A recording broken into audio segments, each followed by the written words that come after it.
आज हमारे बीच हैं बेगूसराय के जाने माने कंप्यूटर संस्था के संस्थापक। आईमास कंप्यूटर के नाम से इनका कोचिंग जाना जाता है और यह कोचिंग 12 साल से बेगूसराय में चलाया जा रहा है। तो आइए जानते हैं ये कैसे इस संस्था को 12 साल से चला रहे हैं और क्या क्या इस संस्था में सिखाया जाता है बच्चों को, और बच्चों को कैसे डिसिप्लिन में रखा जाता है और कंप्यूटर सीखना क्यों ज़रूरी है।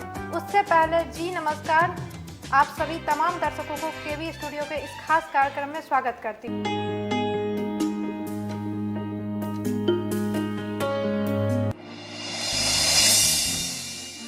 नमस्कार सर। नमस्कार। सर, प्रथम आपने अपना कीमती समय केवी स्टूडियो प्लेटफॉर्म को दिया, उसके लिए धन्यवाद।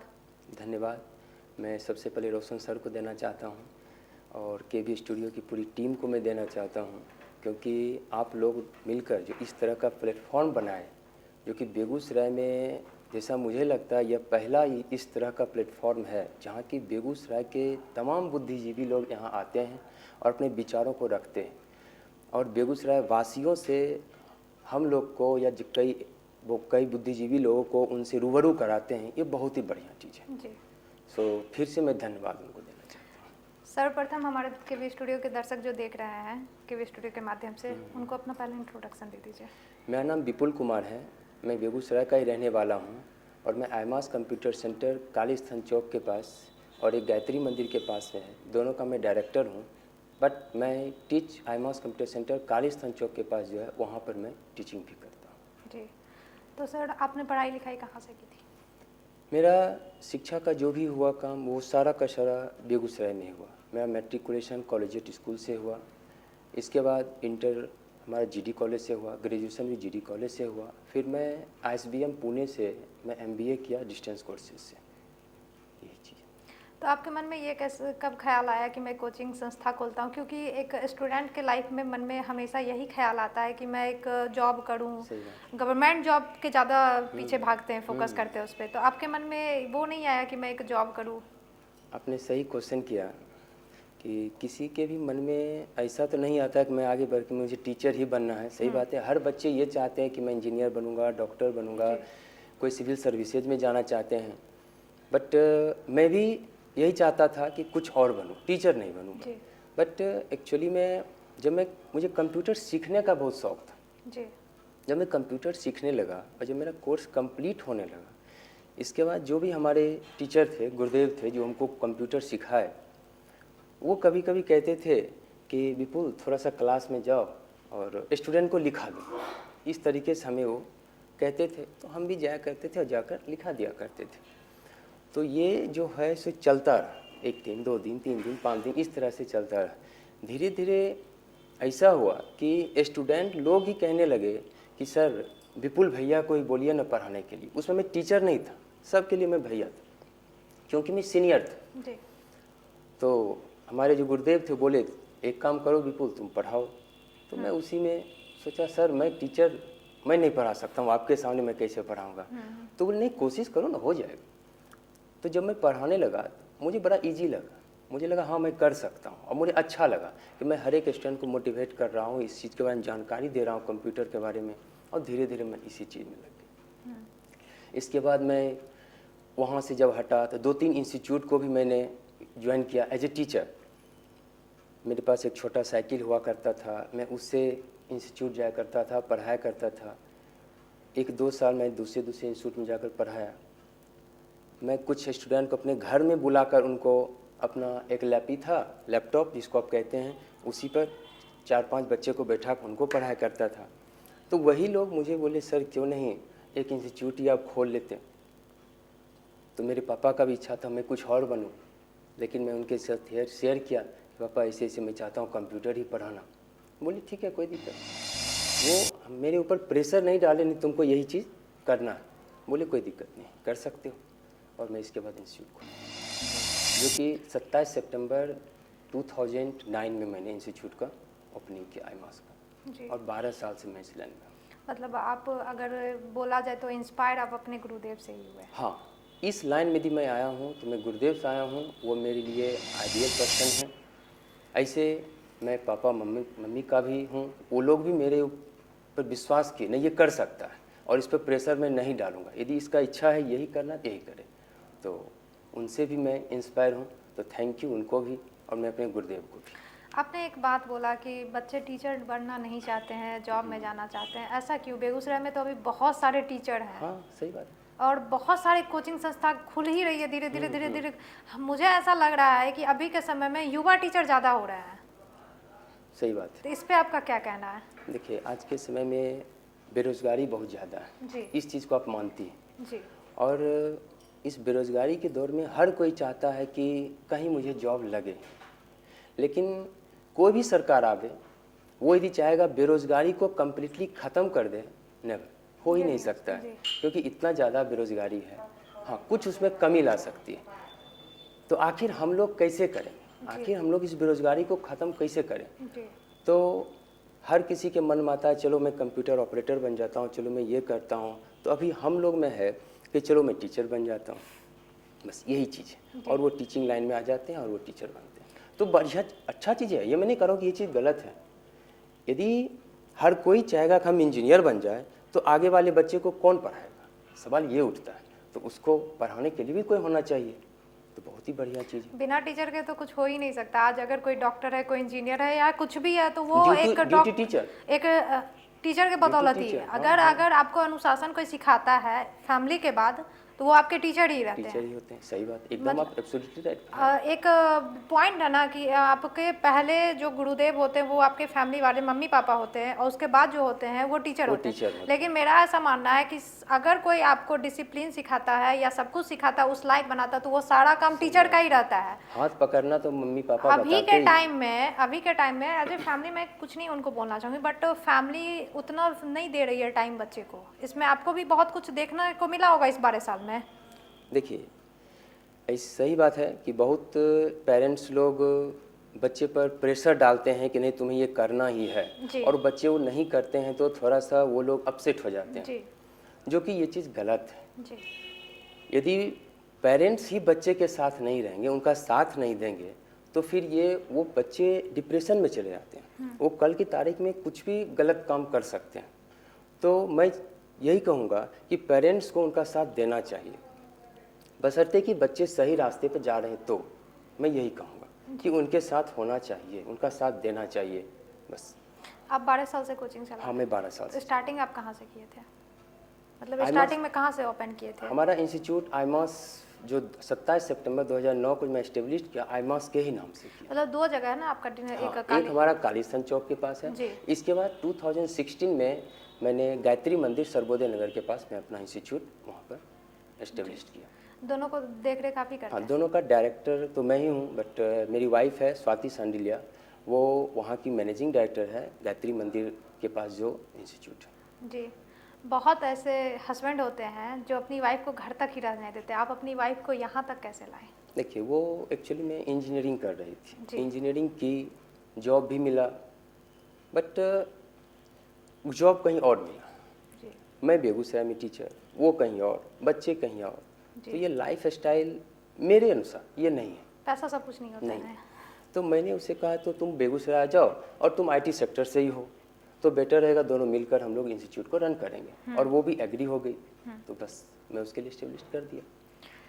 सर आपका 12 साल का जो सफ़र था वो तो बहुत ज़्यादा लंबा हो जाएगा, उसको बताना टफ है। कुछ ऐसा पॉइंट हमारे दर्शकों के पास रखिए जो आपके लिए इंटरेस्टिंग हो और वो यादगार हो, क्योंकि स्ट्रगल बहुत होता है। कोचिंग संस्था खोलना उतना मतलब अभी के समय में आसान हो गया है जिसका कोई वर्णन नहीं, बट उसको चलाना बहुत, उसमें भी पिछले साल का जो कोरोना काल रहा वो सारे कोचिंग वाले का तो बहुत कंडीशन ख़राब करके रख दिया है। तो इस पे आप क्या कहना चाहेंगे? देखिए आप ये सही बोले कि स्ट्रगल सही बात है, करना ही चाहिए। और मैं भी दर्शक लोग को यही बोलूँगा कि यदि आपका जितना कठिन संघर्ष होगा ना, तो जीत उतना ही शानदार होगा। इस चीज़ को मैं भली भांति समझता हूँ, क्योंकि मैं एक छोटे से साइकिल से पढ़ाना शुरू किया और आज मैं यहाँ तक पहुँचा। इस बीच में ढेर सारा संघर्ष किया हूँ। तो मैं यही बोलूँगा, स्ट्रगल ज़रूर कीजिए आप लोग। स्ट्रगल करने में, संघर्ष करने में पीछे नहीं हटना है, ठीक। बट हम लोग को ये भी नहीं सोचना है कि स्ट्रगल किए और हमें उसका रिजल्ट नहीं मिला। रिजल्ट के बारे में नहीं सोचना है, वो आएगा। हाँ हो सकता है आज नहीं मिला, कल मिलेगा, कल नहीं मिलेगा, परसों मिलेगा, बट वो मिलेगा। क्योंकि मैं पहले ही बोला, संघर्ष कीजिएगा तो जीत मिलना स्वाभाविक है। जी, तो आपका यही था सफ़र?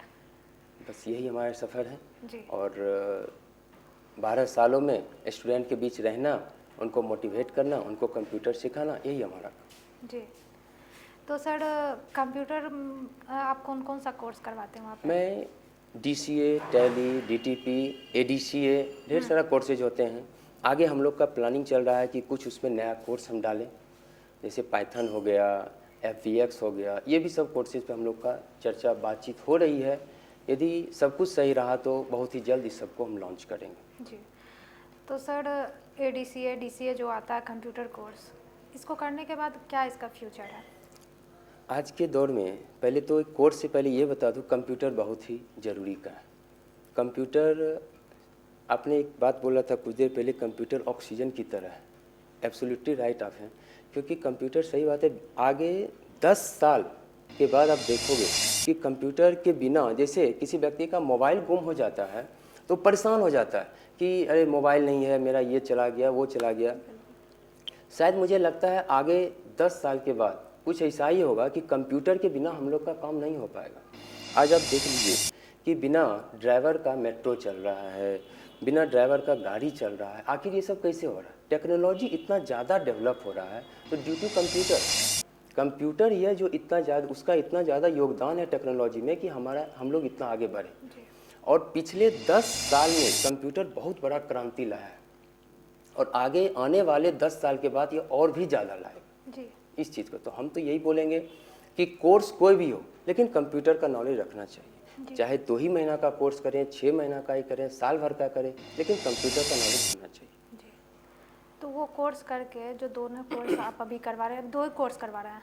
नहीं, DCA, टैली, DTP, ADCA, ढेर सारा कोर्स। जी, ढेर सारा। तो इसमें बहुत सारे कोर्सेज हैं, उसको तो यहाँ पे डिफाइन करना नहीं, पॉसिबल नहीं, नहीं है। नहीं। कुछ ऐसा मेन कोर्स बता दीजिए जो हमारे बच्चे भी देख रहे होंगे, तो उसको करके उसको। देखिए, यदि आप स्टूडेंट लोग ADCA कर लेते हैं, ADCA के अंतर्गत लगभग सारे कोर्सेज आ जाते हैं। चाहे जो भी मैं बोला हूँ, DCA हो, टैली में GST वगैरह भी पढ़ाया जाता है, DTP हो, उसमें Photoshop, page maker, Corel Draw, ये भी सब आते हैं। तो ADCA 1 साल का कोर्स है, जिसमें कि सारा का सारा कोर्स आ जाएगा। इवन हिंदी टाइपिंग हो, इंग्लिश टाइपिंग हो, और टाइपिंग नेसेसरी है आज के समय में। कहीं भी आप फॉर्म फिलअप करो तो टाइपिंग होना ही चाहिए। तो मुझे लगता है ADCA यदि आप कर लोगे सही ढंग से, तो फिर कहीं भी आप काम कर सकते हो कंप्यूटर। तो आप अपने कोचिंग संस्था में बच्चों को किस तरह से ट्रेनिंग देते हैं? मैं अपने कोचिंग में 1.5 घंटे का क्लास देता हूँ। उसमें 45 मिनट थियरी क्लास और 45 मिनट लैब प्रैक्टिकल क्लास। जी, क्योंकि यदि बच्चे को आज मैं थ्योरी पढ़ा दूँ और कल हो के यदि वो कंप्यूटर पर बैठेंगे तो उनको समझ में नहीं आता है। बहुत सारे इंस्टीट्यूट ऐसे हैं बेगूसराय में जो कि अल्टरनेट पढ़ाते हैं, आज पढ़ा दिए कल लैब दे दिए। ये चीज़ गलत है। मैं समझता हूँ कंप्यूटर यदि बच्चे को सीखना है तो डेली प्रैक्टिकल और डेली थ्योरी होना चाहिए। तो मेरे यहाँ वही है जो मैं बोला, जो फर्स्ट डे जो मैं पहला बैच बनाया IMAS में, यहीं से शुरू किया कि डेली लैब डेली थ्योरी होना चाहिए, और आज तक मैं इस चीज़ को कर रहा हूँ। जी, इस तरीके से मैं बच्चे को ट्रेन कर रहा हूँ। As a teacher, computer teacher वो एक साइड रख के, एज ए टीचर बच्चे को किस तरीके से डिसिप्लिन में रखते हैं? देखिए, बच्चे को डिसिप्लिन में रखने के लिए यदि हम गुस्सा में बच्चे को बोले उसको पीट कर कीजिएगा तो नहीं पॉसिबल है। जी, बच्चे को प्यार से रखा जाता है डिसिप्लिन में, उसको समझाया जाता है। हाँ, जो नहीं माने उनको मैं ऑफिस बुलाता हूँ, उनको फिर समझाता हूँ, अच्छी तरीके से समझाता हूँ, और वो मानते हैं। ऐसा बातें वो नहीं मानते हैं, और इसी ढंग से उनको डिसिप्लिन में। क्या आपने कोचिंग में कोई वीकली टेस्ट वगैरह जो चलता है, ये सब कुछ देते हैं? वीकली तो नहीं लेता हूँ, बट जैसे ही कोई भी एक टॉपिक ख़त्म हुआ उस पर टेस्ट लेता हूँ। जी, ठीक, फिर अगला टॉपिक ख़त्म हुआ फिर टेस्ट लेता हूँ। इस तरीके से हमारा जी। ट्रेनिंग किया जाता है। अगर आपके कोचिंग संस्था में जो एक बैच चलता है, उस बैच में कोई बच्चा बहुत ज़्यादा वीक है तो उसको कैसे आप ध्यान देते हैं उस पर? एकदम सही बात आप बोली। मैं मंडे टू फ्राइडे पढ़ाता हूँ, और सैटरडे को मैं उन्हीं बच्चे को टाइम देता हूँ जो वीक है, जिनका क्लास छूट गया है। सपोज कीजिए कोई ट्यूसडे को नहीं आए, तो उनको बोला जाता है आप सैटरडे को आओ और आपको मैं अलग से पढ़ाकर कंप्लीट कर दूंगा। तो इस तरीके से जो भी वीक है, जैसे कुछ बच्चे होते हैं जो क्लास में पूछते ही नहीं हैं, वो हेजिटेट होते हैं, उनको साइनेस फील होता है कि पूछेंगे तो कोई स्टूडेंट हो सकता है हंस दे, ऐसा होता है। बिल्कुल। तो उनको मैं समझाता भी हूँ बार बार, और नहीं भी क्लास समझाता हूँ, मत शर्माओ, मत हेजिटेट हो। फिर भी उनको, यदि वो नहीं समझे, उनको सैटरडे को ऑफिस बुलाता हूँ, उनको अलग से पढ़ाया जाता है और इस तरह से मैं उनको ट्रेन करता हूँ। मतलब आपके कहने का मतलब ये है कि आपके बैच में जो बहुत सारे बैच चलते होंगे, जो स्टूडेंट वीक रहता है उसको अलग से सैटरडे को अलग से सैटरडे को सैटरडे को कोई क्लास नहीं? नहीं, क्लास सैटरडे को नहीं होता है। हाँ, जिनको लैब करना है, प्रैक्टिकल करना है, वो अपना आकर कर सकते हैं, ताकि पीछे का जो भी किए हैं वो एक बार फिर से रिवाइज कर हाँ, लें। वो एक ये चीज़ है। सीरियल वाइज में आ हाँ, जाए। ये चीज़ है। और स्टूडेंट को भी सैटरडे को ट्रेनिंग दे देते हैं, ताकि जो वो वीक है तो एक हाँ, सीरियल में आ जाए। उनको सीरियल में जी, ताकि नेक्स्ट बैच जो मंडे को होगा उसमें उनको प्रॉब्लम नहीं हो। जी। ये चीज़। तो सर, ये जो आपका कंप्यूटर संस्था जो चल रहा है 12 सालों से, मतलब इसमें 2 आदमी का सबसे बड़ा योगदान है। एक तो आपके फैमिली, जो कि एकदम बहुत ज़रूरी है। बिना फैमिली के योगदान के आप कुछ भी नहीं नहीं कर हो सकते सकता, हैं। सही बात। क्योंकि बहुत ऐसे फैमिली मेम्बर होते हैं ना, जिनको जो वो चाहते हैं कि वो बच्चा उनका कुछ और बने और बच्चा किसी और लाइन में चला जाता है। लेकिन आप में ये नहीं हुआ। आप में हुआ कि आपकी फैमिली भी चाहती थी कि आप इसी लाइन में आए। और आपके गुरुदेव का तो सबसे बड़ा योगदान रहा, क्योंकि वो आपको अगर कोचिंग नहीं भेजती कि क्लास लो बच्चे देखिए, का। इस चीज़ में मेरे फैमिली का सपोर्ट रहा, मेरे गुरुदेव का सपोर्ट रहा, मेरी वाइफ का सपोर्ट रहा, तो इस कारण से आज मैं यहाँ तक पहुँचा हूँ। जी। ये चीज़ है। और आपको आगे भी इसी में रहना है? हाँ, आगे तो मेरा यही है, मैं बच्चे के ही साथ रहूँ और मुझे बच्चे के बीच में रहना अच्छा लगता है। जी। यदि संडे को क्लोज रहता है तो मुझे लगता है मैं अजीब सा फील होता है, और जब बच्चे रहते हैं तो मुझे बहुत ही अच्छा लगता है। जी। तो मेरा तो एम यही है, इंस्टीट्यूट में ही कोई चलाना है, इसी बच्चों के बीच रहना है और इसी को आगे हमको बढ़ाना है। जी। एज ए कंप्यूटर टीचर, जो हमारे स्टूडेंट अभी देख रहे होंगे, बहुत सारे स्टूडेंट देख रहे होंगे, क्योंकि अभी के समय में किसी के पास कुछ हो ना हो, एंड्रॉयड फ़ोन सबके पास अवेलेबल रहता है। तो आप उनको क्या बोलना चाहेंगे अगर वो एपिसोड ये देख रहे हैं हम लोग को केवी स्टूडियो के माध्यम से? देखिए, मोबाइल है, सही बात है, अच्छी बात है। बहुत बच्चे ये सोचते हैं, अरे मैं मोबाइल चला लेता हूँ तो कंप्यूटर भी चला लूँगा। ऐसा जनरली 10% 20% स्टूडेंट के ये माइंड में रहता है कि मैं कर सकता हूँ, कंप्यूटर कोई बड़ी बात नहीं है। बट ऐसा बात नहीं है। मोबाइल भी कंप्यूटर है, ये मान सकते हैं, ठीक है, लेकिन आप उसमें काम कर लोगे, सारा काम कंप्यूटर का सारा वर्क उसमें हो जाएगा, ये पॉसिबल नहीं है। तो मैं तो यही बोलूँगा, वो अपना टाइम नहीं किल करें। यदि उनको सीखना है कंप्यूटर तो वो किसी ना किसी इंस्टीट्यूट में जाए। ये मैं नहीं कह रहा हूँ कि ये यहीं पर आवे, कहीं जाकर, लेकिन वो कंप्यूटर का नॉलेज ले लें, क्योंकि आज के दौर में कंप्यूटर के बिना आप कुछ नहीं कर सकते हो। मैं पहले भी बोला और अभी भी बोल रहा हूँ, कंप्यूटर ऑक्सीजन की तरह होने जा रहा है। एज ए टीचर, अभी जो हम लोग को पेरेंट्स देख रहे हैं, उनको आप क्या संदेश देना चाहेंगे? मैं पेरेंट्स को यही बोलूँगा एज ए टीचर कि वो बच्चे पर प्रेशर ना डालें, बच्चे को ये ना बोले कि तुम्हें ये ही बनना है। ये चीज़ गलत है। पहली बात, मैं भी पेरेंट्स हूँ, मैं भी किसी बच्चे को, मेरे भी 2 बच्चे हैं, मैं भी उसको यही समझाता हूँ कि उसको जो करना, हाँ, लेकिन सही रास्ते पर जाना है, उसको प्रेशर नहीं डालना है, तुमको ये चीज़ करना ही पड़ेगा, पहली चीज़। दूसरी बात कि यदि बच्चे में भी कहीं असफल हो गए आपके, तो उसको हतोत्साहित नहीं करना है, इनकरेज करना है। उसको ये कहना है कि मैं तुम्हारे साथ हूँ, टेंशन मत लो, हो सकता है तुम्हारे परिश्रमी में थोड़ा कमी हो गया होगा, तुम आगे करो, टेंशन मत लो। क्योंकि आप जब वैसे बात पेरेंट्स बोलते हैं ना, तो बच्चे को क्या होता है कि लगता है चलो मेरे साथ पेरेंट्स हैं, मैं आगे और करूँगा। और नहीं तो यदि कोई पेरेंट्स बोलते नहीं, ये तुम क्या किया, तुम सब कुछ ख़त्म कर दिया, तो इससे बच्चे और भी डिप्रेस हो जाते हैं। तो ये चीज़ गलत है। मतलब पेरेंट्स को सपोर्ट करना चाहिए बच्चे को। ऑफ कोर्स, बच्चे की जिस लाइन में चाहो उस लाइन में उस लाइन, जैसे कि मुझे सपोर्ट किए और आज मैं यहाँ तक पहुँचा। जी। नहीं, यहाँ पे तो ये चीज़ तो बिल्कुल है कि बहुत सारे ऐसे पेरेंट्स हैं जो अपना सपना बच्चों पे थोपना चाहते हैं कि हाँ भाई, अगर मैं ये नहीं बनाऊँ तो तुम बनो ये चीज़। लेकिन ये गलत है। आप अपने बच्चे की इच्छा देखिए कि उस किस लाइन में जाना चाह रहे हैं, तो उस लाइन में भेजिए। ये बिल्कुल सर ने सही बात बोला। तो सर, बहुत बहुत धन्यवाद कि अपना कीमती समय दिए। तो सर, आपको केवी स्टूडियो का प्रयास कैसा लगा जो कि डॉक्टर रोशन सर ने मैं पहले भी बोला और अभी भी बोल रहा हूँ, यह प्लेटफॉर्म बहुत ही बेहतरीन प्लेटफॉर्म है। इसके जरिए बेगूसराय के तमाम बुद्धिजीवी लोग अपने विचारों को रखते हैं और बेगूसराय के वासी उनको सुनते हैं। बेगूसराय के वासी नहीं, बिहार के लोग भी बहुत लोग सुनते हैं। इवन हमको लगता है इंडिया के भी सब लोग सुनते होंगे। तो यह बहुत ही अच्छी चीज़ है और मैं गॉड से यही प्रे करूँगा कि केवी स्टूडियो बेगूसराय से बिहार, बिहार से इंडिया, सब जगह यह पॉपुलर हो। Thank you sir.